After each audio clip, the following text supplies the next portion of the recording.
Hello, I'm Chloe from Sew with Love, and I have here the bias binding foot.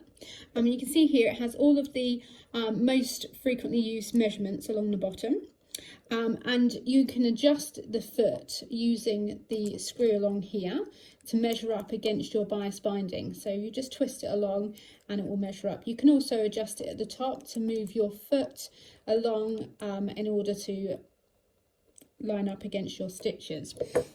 Now I'm using ready-made bias binding here, and it's an inch width, so folded it will be a ½ inch, and inside the actual foot itself you'll see that it has these lips inside here, so they grab hold of your bias binding like that, and your fabric goes in between the two. So if you line it up so that it's roughly the right width, and you can adjust it once your foot is in place on your machine as well, and then your fabric will sandwich in between the bias binding, in between the two feet lines.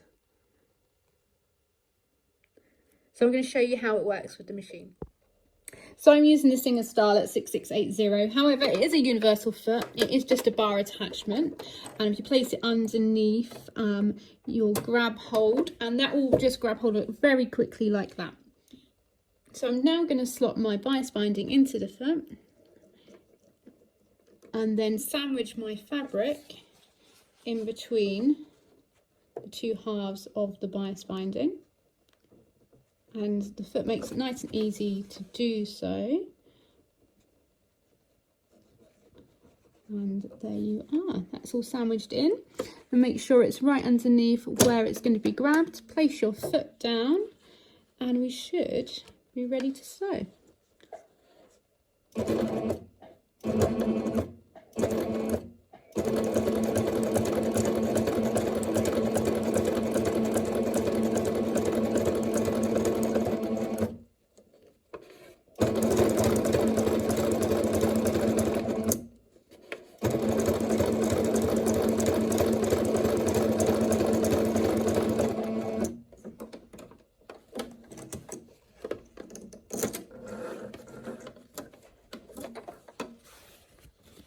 And there it is, all the fabric sandwiched in lovely and neatly.